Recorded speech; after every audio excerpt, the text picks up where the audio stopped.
Hello, I'm a Chinese. The truth about China's birthplaces, real sport or just a placebo. In recent years, one question has become a national debate in China. Why do young people want to have children anymore? Some say it's about money. Others say it's about freedom. Either way, the government has started to take action. On July 28, the General Office of the Communist Party and the State Council released the Child Care Subsidy Implementation Plan. From now on, the moment a baby is born, families can receive financial support. The standard is 3,600 yuan per year. Until the child turns 3, 10,800 yuan in total, and 9% of that comes from central government funding. Sounds like a decent amount, right? But the reality is harsher. A single can of baby formula, 800 grams, costs about 400 yuan. With that subsidy, you can buy 27 cans. But if your baby drinks 1 can a week, it won't even last until their 3rd birthday. In other words, the money has more symbolic value than the real impact. It shows that the state wants to share the burden, but its ability is limited. Beyond subsidies, tax policies are shifting too.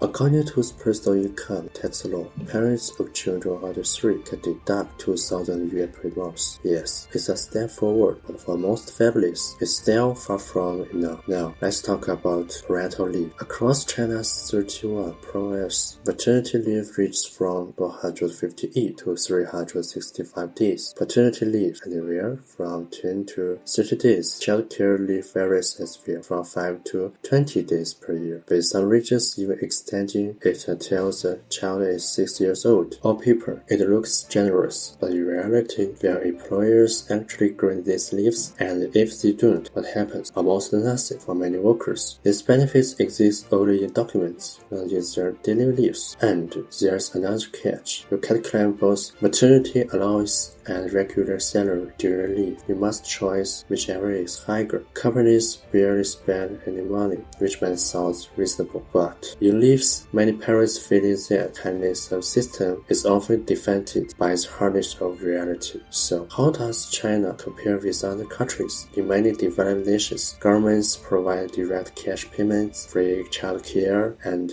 welfare that lasts all the way until college. Some argue it's a fair care. China is at a different stage of development, that's true, but for young people, choices are practical. If raising a child is either a boy, then immigration becomes a logical option, and that's where the sharp question arises. Are there subsidies, real encouragement, or just symbols? Are these leaves genuine benefits or comforting illusions? China is making efforts, no doubt, but bringing a child into the world remains one of the hardest decisions a family can face. We need to confront this truth. Money alone cannot raise hope. Policies alone cannot shield people from reality. Unless society as a whole truly shares the responsibility of raising children, young people refusing to have kids is not a matter of attitude. It's an inevitable outcome. Having children is not just a personal gamble, it's a collective choice by society. And unless that truth is acknowledged and spoken out loud, subsidies and leaves, no matter how many, will end up being nothing more than a placebo.